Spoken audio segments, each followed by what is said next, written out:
Terima kasih Anda masih bersama kami di Berita Padang. Bagi Anda yang baru saja bergabung, kami hadirkan kembali 3 berita utama pada pagi hari ini.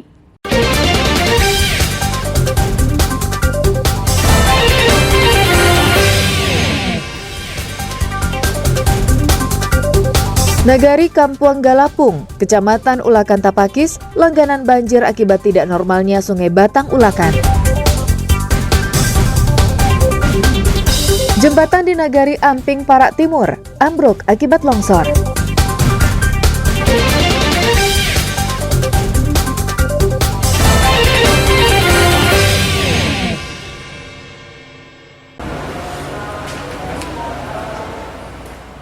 Budiman Datuk Bandaro Rajo, seorang pengusaha yang juga Ketua DPW Partai Masyumi Sumatera Barat, mendatangi markas Polda Sumatera Barat untuk menjalani pemeriksaan hari Senin.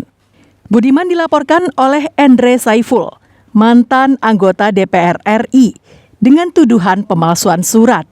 Dengan surat itu, Budiman disebut membeli mobil atas namanya. Dalam kasus ini, Budiman sudah ditetapkan sebagai tersangka. Sebelumnya, pelapor dan terlapor adalah mitra usaha dalam perusahaan yang sama yang berbisnis di bidang pertambangan batu bara dengan bendera perusahaan PT Andalas Bara Sejahtera. Yang bersangkutan dilaporkan oleh pelapor berkaitan dengan pemalsuan surat yang di situ dituliskan bahwa yang bersangkutan masih mengaku sebagai direktur salah satu perusahaan daripada pelapor. Pelapornya Haji Wen, kemudian dari surat itu yang bersangkutan mengambil kredit mobil. Menurut Budiman, dirinya tidak pernah memasukkan surat perusahaan karena dirinya adalah direktur sekaligus pejabat direktur utama. Justru sebaliknya, Endre Saiful sudah mundur dari perusahaan tersebut sejak tahun 2013 karena akan mencalonkan diri sebagai anggota DPR RI.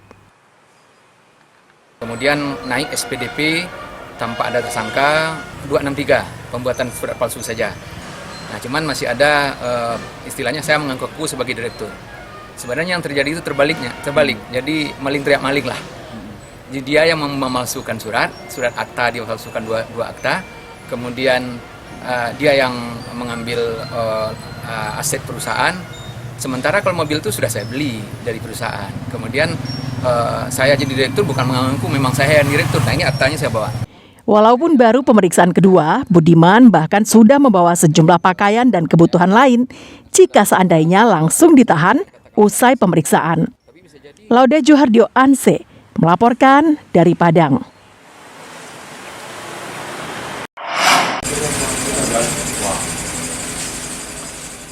Seorang warga Kanagarian Sungai Gimba, Kecamatan Ulakan Tapakis, Padang Pariaman, nyaris tewas terbawa arus sungai.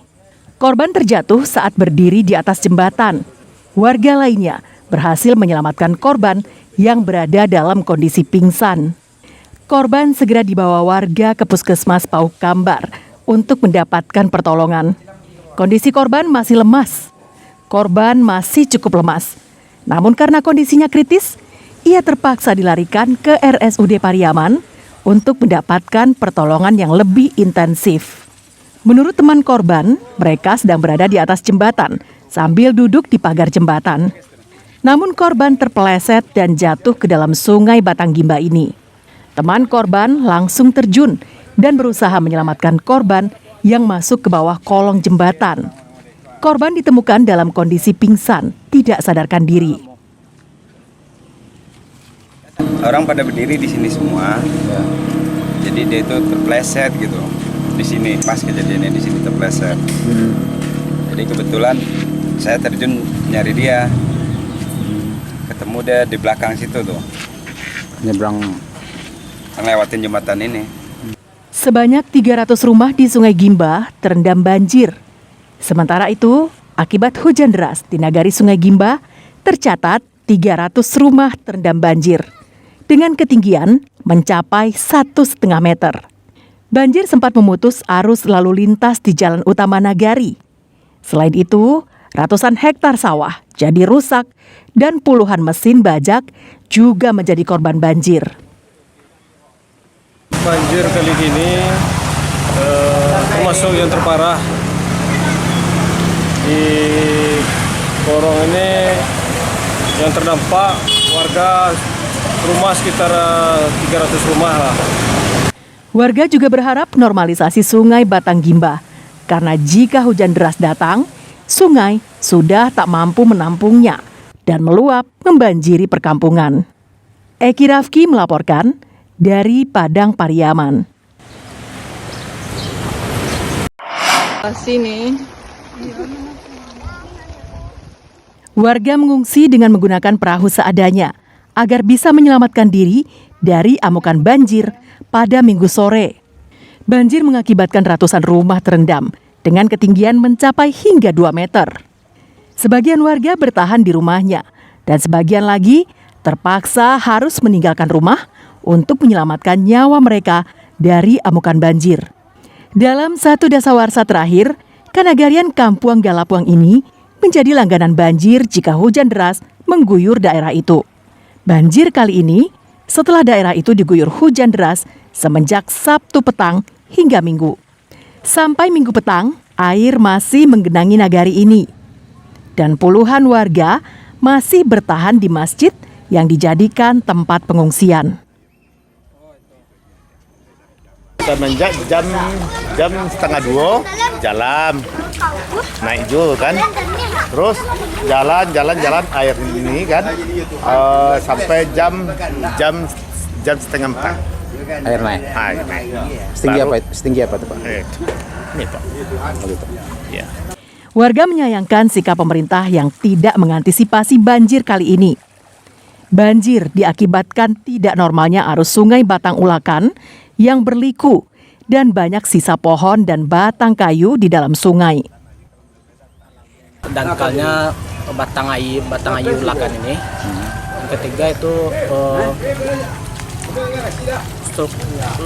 struktur batang airnya itu terlalu berliku-liku tuh Pak. Banyak tikungan-tikungan. Itu ada yang kayu tunggul di dalam batang air itu Pak. Kini warga hanya bisa pasrah dengan kondisi yang ada. Karena permohonan mereka untuk normalisasi sungai tak kunjung direalisasikan. Eki Rafki melaporkan dari Padang Pariaman.